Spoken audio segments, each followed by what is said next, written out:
Just like in the SN1 and in the E1 mechanisms, one of our addition reaction mechanisms is going to proceed through a carbocation.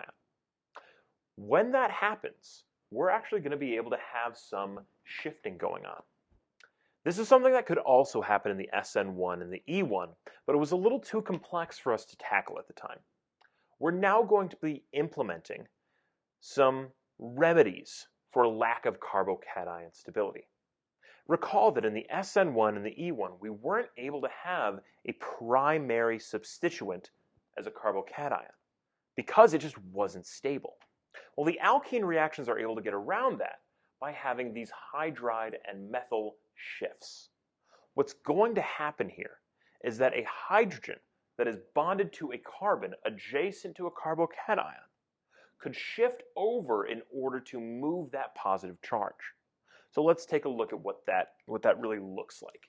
In this first example, I have a carbocation as a primary substituent. That is very unstable. It's not going to be happy. It's not going to like that. And so I have hydrogens that are hidden here that I normally just don't draw. And one of these hydrogens is going to be able to shift over to this carbon, thus moving that positive charge up to this carbon, which would be a secondary substituent, which would be a lot more stable. So when we do that, what we're going to draw is this hydrogen moving to that carbocation. So now we can see that our hydrogen moved down and our positive charge moved up. This is going to be a lot more stable. So I'm going to erase these so we can see this is now the substrate that we'll be working with in our reaction. This will take place in the middle of a reaction. As the mechanism occurs, we'll have a first step that breaks our double bond, forming a carbocation, and then we'll have an opportunity for any shifts to occur. So we need to know how to do these shifts so that when we see these unstable carbocations come up, we can move them around. So let's look at another one. First, we had a primary moving to a secondary. So that's one of our shifts. So we've got primary moving to a secondary. Here we have a secondary, and this is going to also do a hydride shift in order to move to a tertiary. So we're going to have a secondary moving to a tertiary substitution. So let's draw that. This one is going to have a little hydrogen hanging out right here. And that hydrogen is going to move over to this carbon to move the positive charge up to here. So I draw that my bond is moving to that positive charge. Remember, my arrows are always going from the electron density to the more positive area. So this electron density moves to this positive charge, and the hydrogen goes with it. So I can see that my carbocation got moved up. Although this is the same molecule, I just moved a hydrogen. It's able to make that one shift over. Next, we have something a little bit different. I have a secondary substituted carbocation. And I have right next to it a actually quaternary substituted carbon. I don't have any hydrogens available to move. This carbon is connected to 1, 2, 3, 4 other carbons. It doesn't have a hydrogen to spare. This carbon is not going to have a hydride shift because that would make this less stable. And this can only go to greater stability. This will only move to become more stable. So instead of doing a hydride shift, we're going to do a methyl shift. In a methyl shift, one of these alkyl substituents is going to move over to this carbocation, just like the hydrogen did. And so this alkane, this little branch there, moves over to that carbocation. So now our carbocation would look like this. That is more stable. So the pattern here is that we can move a hydrogen or an alkyl group over one carbon if it will increase stability. So let's write that down. So I wrote it this way. We can shift a hydrogen over one carbon in order to move a positive charge if, big if, it increases stability.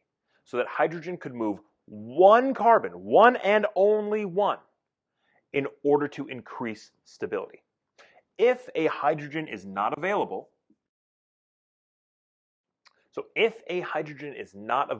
an alkyl group can shift instead. But it's only going to shift an alkyl group if there are no hydrogens available. And it's still going to follow that rule. It can only move over one, and it must increase stability. So we took a look at a 1 to 2 degree, a 2 to 3 degree. We could also have a 1 straight to a 3 degree. Let's take a look at that. All right, in this one, I have a carbocation that is way off on its own. This is a primary substituted carbocation. It would be a lot more stable if it could move up here, and I've got hydrogen available to do the shift. So that hydrogen is going to move over to that carbocation,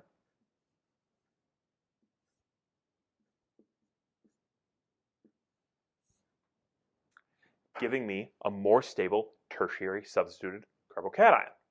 So these are the three shifts that I can do: 1 degree to 2 degree, 2 degree to 3, 1 degree to 3 degree.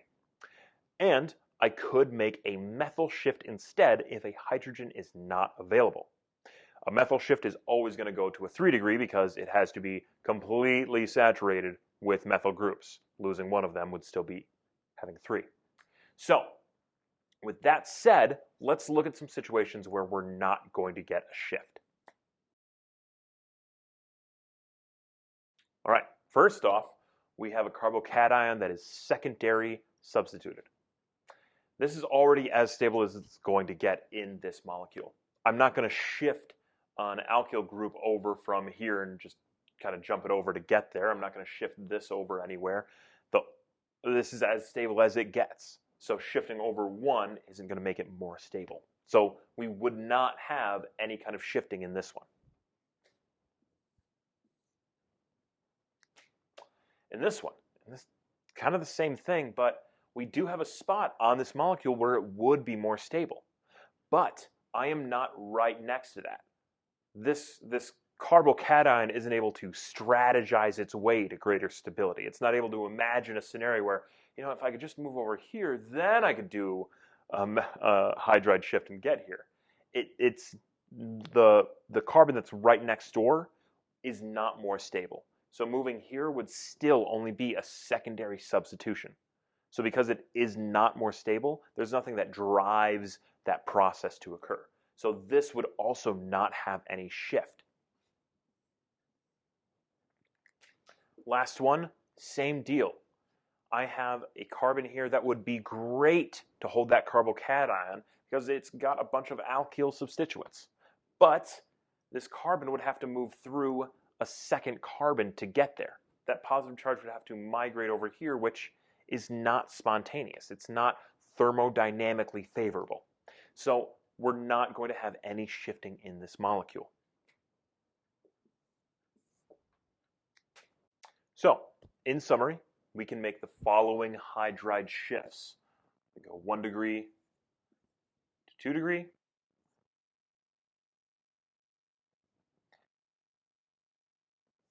to 3 degree.